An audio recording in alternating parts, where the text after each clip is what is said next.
오늘도 기도하는 밤에 또 하나님께 응답을 구하며 나온 사랑하는 여러분들에게 하나님의 은총과 응답과 축복이 있으시기 바랍니다. 우리 옆에 있는 가족들과 성도들에게 좀 앞뒤 좌우를 이렇게 좀 두루두루 살펴보면서 우리 축복하겠습니다. 오늘은 당신을 위한 밤입니다. 우리 한번 인사하시고요. 네. 자, 여러분, 오늘 말씀을 한번 다 같이 이제 집중해서 보도록 하겠습니다. 오늘 1절에 보니까 산 이름이 하나 등장합니다. 1절에 보니까 무슨 산이 등장하죠?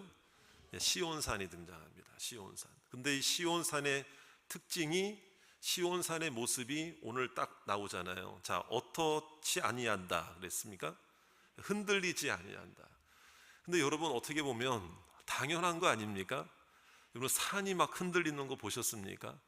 물론 지진이나 어떤 산사태 이런 것들이 생기면 어떤 일부 또는 약간의 진동 이런 건 있을 수 있지만, 이게 흔들린다, 여기서 말하는 흔들린다라는 거는 이제 예전의 성경의 표현으로 말하면 요동친다라는 것입니다. 요동친다. 그러니까 막 나무로 말하면 뿌리가 막 흔들릴 정도로 그런다는 걸 말하는 거죠. 자, 그런데 여러분, 어지간한 산이라면요, 여러분, 산이 흔들릴 이유가 없는 거잖아요.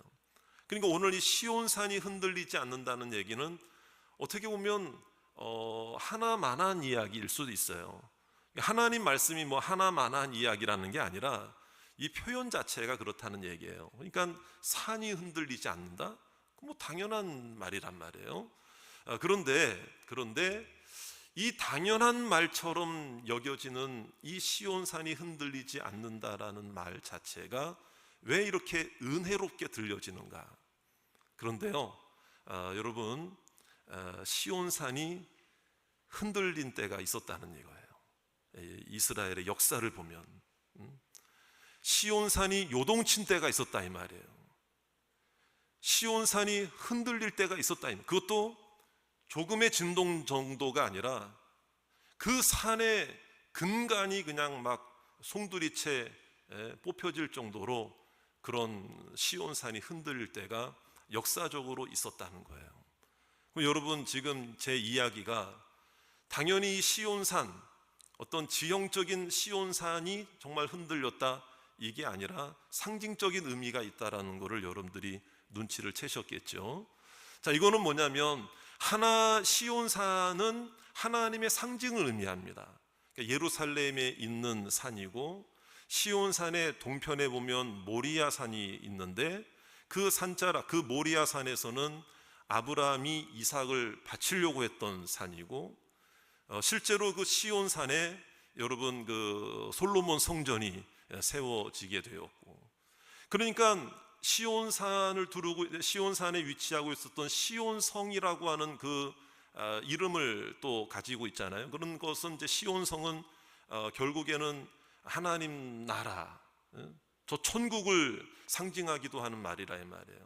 그러니까 시온산은 결국에는 하나님의 산이고, 하나님께 예배하는 산이고, 하나님을 만나는 산이고, 하나님을 믿는 산이고, 하나님께 영광과 찬송을 올려드리는 산이라 이 말이에요.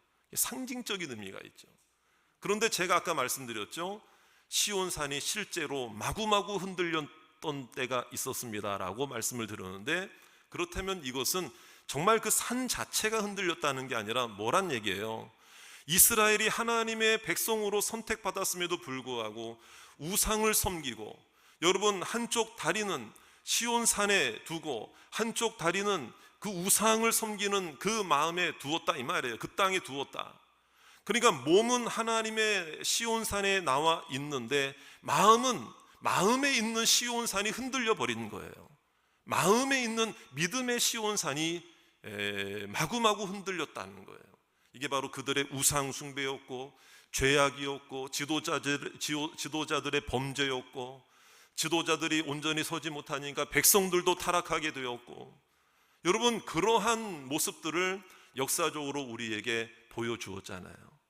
그러니까 오늘 1절에 있는 말씀이 더더군다나 그렇기 때문에, 이런 역사를 안다면 1절 말씀이 은혜가 되지 않을 수가 없다 이 말이에요. 당연한 말처럼 들리지만 여러분, 이 당연한 말씀 자체가, 이 당연한 말씀조차도 우리에게 큰 은혜가 되고 우리에게 소망이 되고 우리에게 힘이 되기를 주의 이름으로 축원합니다. 그래서 우리 1절 말씀을 다 같이 한번 이런 마음을 가지시고, 여러분 정말 절대로 흔들려서는 안 되는 게 시온산이라 이 말이에요. 하나님을 향한 경배와 하나님을 향한 경외와 하나님을 향한 찬송과 하나님을 향한 기도가, 하나님을 향한 예배가 여러분 결코 우리 안에 있는, 내 마음속에 있는 시온산도 흔들리지 마시기를 주의 이름으로 축원합니다. 그런 마음으로 우리 1절 말씀 다 같이 한번 읽겠습니다. 시작. 여호와를 의지하는 자는 시온산이 흔들리지 아니하고 영원히 있음 같도다. 할렐루야. 자, 그래서 제가 오늘 제목을 이렇게 정해 보았잖아요. 여러분 주보에 보면 제목이 나와 있잖아요. 흔들리지 않는 기도라고 그랬어요. 흔들리지 않는 예배라고도 할 수 있고, 흔들리지 않는 경배, 흔들리지 않는 찬양, 흔들리지 않는 하나님을 향한 믿음이라고도 이야기할 수 있겠지만, 여러분 오늘 왜 기도라고 했느냐? 여러분 기도야말로 하나님을 인정하고 하나님께 부르짖고, 여러분 기도가 언제 하는 것입니까? 물론 평안할 때, 감사할 때도 하지만 정말 힘들고 어려울 때 하나님 앞에 뭐 하겠다는 마음이 드는 거예요. 여러분 기도하겠다는 마음이 드는 거예요. 여러분 한번 생각해 보면요, 오늘도 이 기도하는 밤이고 기도하는 자리인데, 여러분 오늘 이렇게 뭐 평안하게 그냥 뭐 이렇게 여유 있게 뭐 이렇게 계시다가 오늘 금요 기도회구나 가야지, 물론 이렇게 하루를 보내다가 오신 분들도 없지 않아 있을 수도 있죠. 그러나 여러분 오늘 얼마나 많은 애를 쓰면서 살았습니까? 얼마나 수고 많이 하셨습니까? 얼마나 고생 많이 하셨습니까? 여러분 가만히 앉아 있는 것 같아도 마음속으로는 이런 생각 저런 생각, 여러 가지 걱정, 근심, 뭐 여러 가지 신경 써야 될 일들이 여러분들의 마음을 그냥 뭐 여러분들 그냥 자리에 앉아 있다 할지라도 뭐 마음은 그냥 들썩들썩일 때가 많잖아요. 그런 어렵고 힘든 가운데에서 주님 앞에 그래도 기도를 통해서 하나님께 의지하고자 이 자리에 나온 줄 믿습니다. 자, 우리 한번 그런 의미에서 옆에 있는 사람 한번 격려 차원에서, 자, 당신 고생 많으셨죠? 수고 많으셨죠? 한번 얘기해 보세요. 참 애 많이 쓰십니다. 정말 수고 많이 하십니다. 너무 또 옆에 있는 사람한테만 얘기하지 말고 좀 뒤도 좀 돌아보세요. 자, 여기 상식적으로 여러분 뒤에 있는 사람이 앞에 있는 사람이 뒤를 봐야 되겠어요? 뒤에 있는 사람이 앞에 있는 사람 봐야 되겠어요? 이렇게 봅니까, 여러분? 이렇게 그러니까 앞에 있는 분들이 또 이제 마음을, 그러니까 저를 따라 합시다. 내가 먼저 마음문을 열고 쳐다보면 그렇습니다. 그러니까 한번 좀 뒤에 있는 사람 한번 쳐다보세요. 또 다 뒤로 돌아보면 또 안 맞추셔지잖아. 그러니까 좀 알아서들 좀 이렇게 보세요. 자, 여러분 우리가 얼마나 참 하나님이 아십니다. 여러분 오늘 애쓰셨죠. 참 고생하셨어요. 또 여러분 힘내셔서 사시느라고 참 그 하나님께서 그 마음을 다 아신다 이거예요. 그런 마음을 가지고 이 자리에 나왔다는 것은 결국에는 하나님이 내게 나를 보시려고 하는 것이 뭘까? 나에게서 뭘 보시려고 하는 것일까? 흔들리지 않는 기도를 보시려고 하시는 거예요. 기도가 흔들리고 있는가? 기도가 흔들리지 않고 있는가를 오늘 하나님께서 우리의 기도를 보고 계신 줄로 믿습니다. 하나님이 격려하시는 거예요. 그래서 여러분 오늘 정말 이 말씀대로 하나님을 의지하는 자는 기도하는 그 시온산, 흔들리지 않는, 여러분 기도가 흔들리지 않게 될 줄로 믿습니다. 예배가 흔들리지 않을 것입니다. 소망이 흔들리지 않을 것입니다. 그런 밤이 되어야 한다는 것입니다. 그렇기 때문에 오늘 이 고백은 뭐냐? 그러므로 믿음을 지켰다는 것이죠. 믿음이 흔들리지 않아야 기도할 수 있는 거예요. 왜? 기도는 믿음으로 하는 것이기 때문에 그렇습니다. 자, 믿음으로 한다는 것은 뭘 의미하는가? 은혜의 자리를 이탈하지 않는다는 것을 말하는 거죠. 자, 아무리 어렵고 힘든 일이 내게 닥친다 할지라도, 자, 2절 말씀 보세요. 산들이 예루살렘을 두름과 같이 여호와께서 그의 백성을 지금부터 영원까지 두루시리로다. 산들이 예루살렘을 보호하는 어떤 요새처럼 울타리 역할을 한 것처럼 하나님께서 우리의 든든한 울타리가 되어주신다. 다시 말하면 기도하는 자의 울타리는 하나님이심을 믿습니다. 그러나 반대로 생각해 볼까요? 기도하지 않는 자는 울타리가 없습니다. 울타리를 찾을 수가 없습니다. 그러면 누가 막아야 돼요? 자기 스스로 막아야 돼요. 세상의 돈으로, 세상의 권세로, 세상의 능력으로 막아설 수밖에 없는데, 그렇기 때문에 흔들리는 것입니다. 여러분, 사탄 마귀의 그 계략과 그 지혜는요, 여러분, 우리 인간의 힘으로는 따라갈 수가 없어요. 질 수밖에 없습니다. 넘어질 수밖에 없습니다.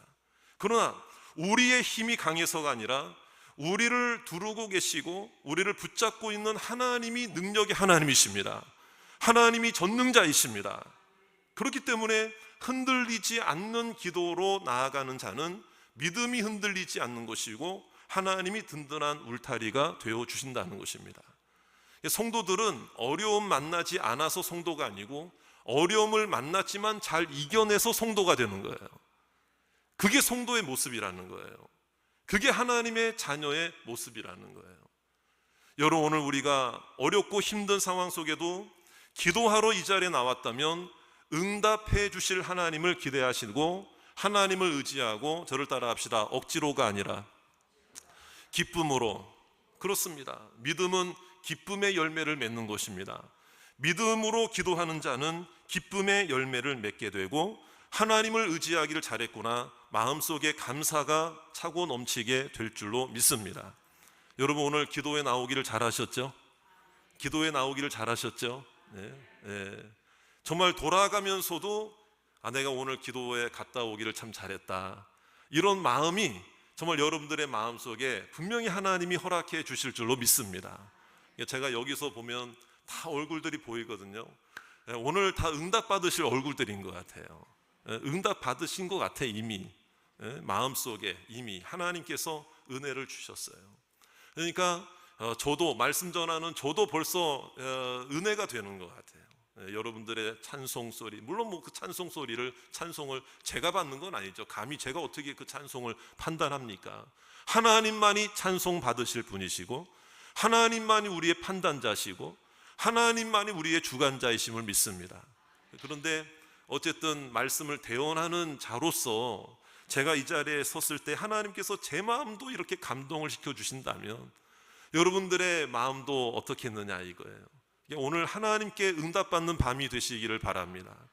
그러니까 내가 한다고 되는 게 아니거든요. 보세요.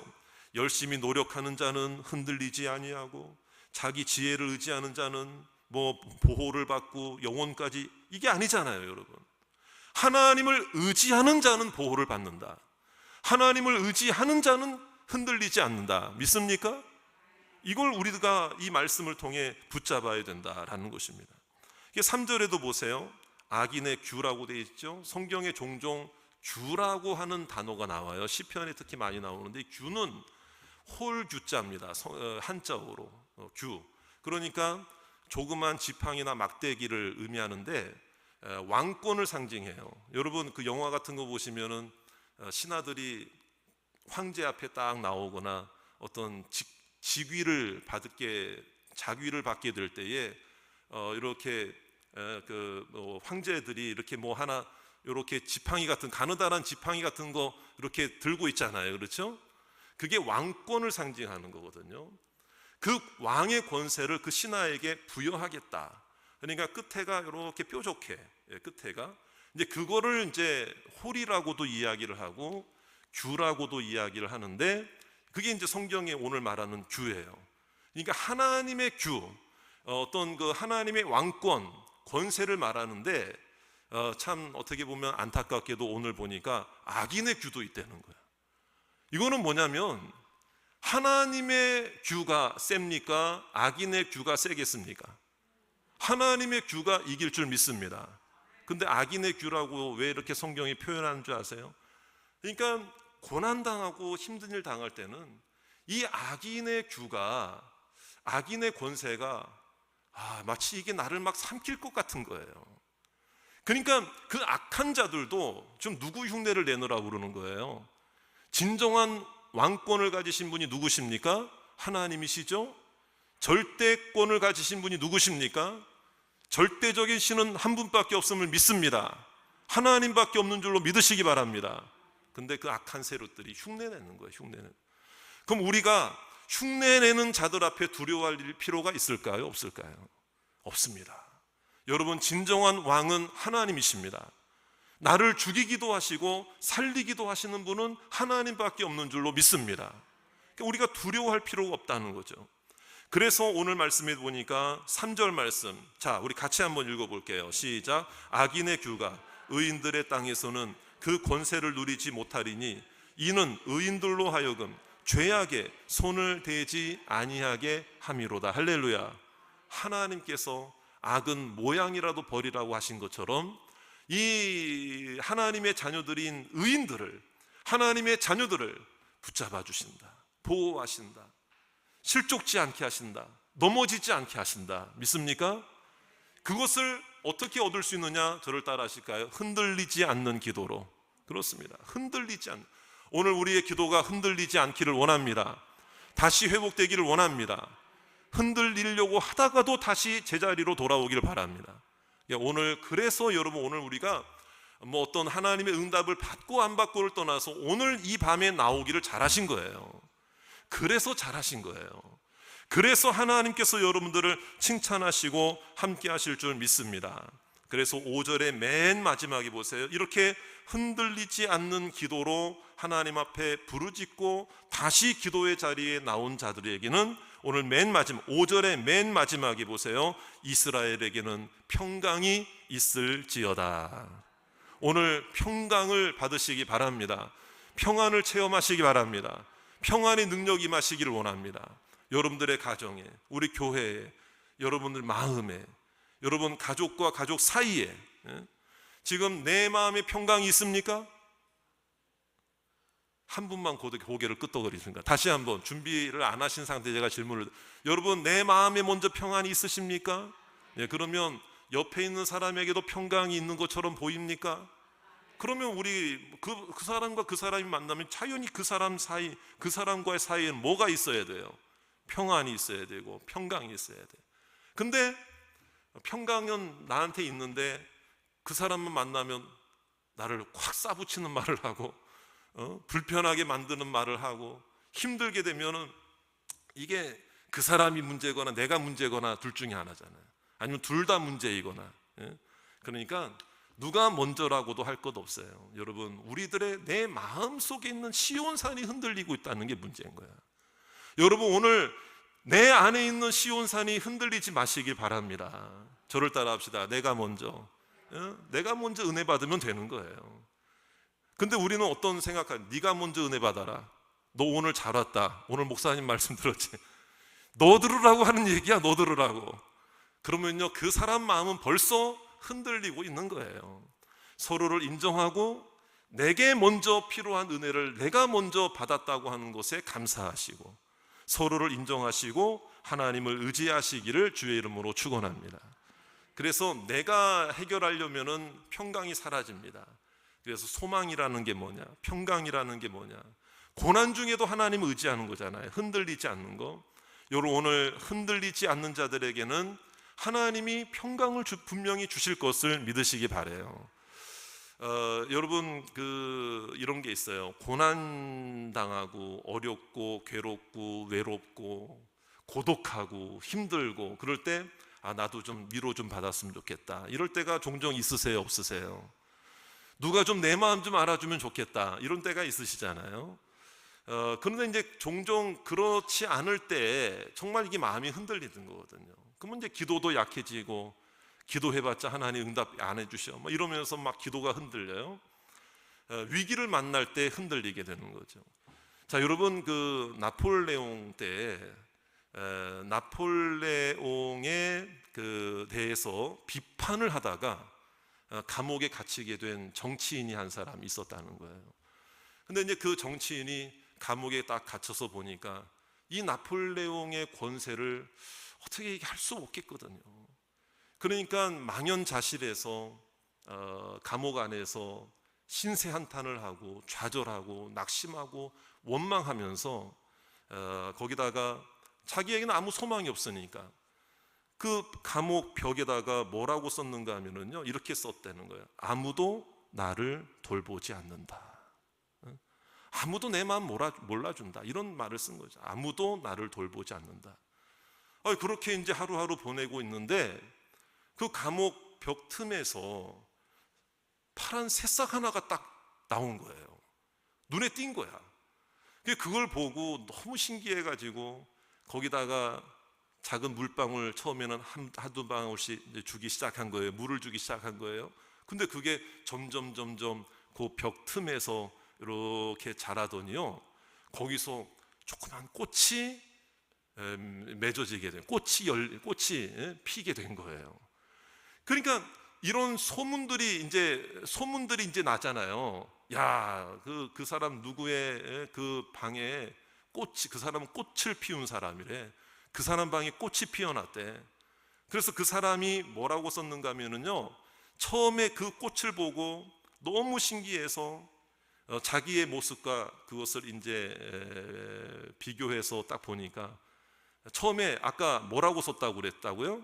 아무도 나를 돌아보지 않는다. 이렇게 돌보지 않는다. 이렇게 썼다가 거기서 하나님의 사랑을 깨달은 거야. 그래서 뭐라고 썼는가 하면 그 전에 썼던 것 지워버리고 거기다가 뭐라고 썼는가 하면 하나님이 돌보신다. 하나님이 돌보신다. 정말 눈물로 그 글을 쓴 거예요. 그러니까 그 누구누구 아무개의 방에는 꽃이 피운다, 그 사람은 감옥에서도 꽃을 피운다, 이 얘기가 이제 다 알게 돼가지고 그것이 나폴레옹의 그 당시 아내 조세핀에게 귀에 들어간 거예요. 그래서 조세핀이 딱 생각하기에 감옥에서도 꽃을 피우는 사람이라면 절대 나쁜 사람이 아니다. 그래서 자기 남편한테 간언을 하고 직언을 해가지고요, 결국에는 석방되었다는 일화가 있습니다. 그러니까 여기서 중요한 걸 우리가 알 수 있는 것은 아무리 소망이 없고 절망이고 어렵고 나는 안 돼, 나는 힘들어, 이제는 절망이야, 아무도 나를 돌아보지 않아, 내가 오늘 기도하러 나왔는데, 여러분 솔직히 여러분들의 남편이 내가 기도하는 거 그 마음 알아요 몰라요? 알아줘요 몰라줘요? 내 애들이 내가 기도하러 이 자리에 나온 거 그 마음 알아줘요 몰라줘요? 모른다고 벌써 고개를 절레절레 그러시잖아. 그러니까 여러분 중요한 것은 진짜 다 그렇다는 건 아니겠지만, 여러분 중요한 것은 하나님이 내 마음 알아주시고요, 아무도 나를 돌보지 않는다라고 생각할 때에도 여러분 하나님이 여러분을 돌보십니다. 여러분의 가정을 돌보십니다. 오늘 꽃을 피워주실 줄 믿습니다. 기도의 꽃을 피워주시고 응답의 꽃을 피워주실 줄 믿습니다. 그런 믿음으로 하나님 앞에 나아가시고 오늘 기도하는 이 밤 응답의 밤이 되시기를 주의 이름으로 축원합니다.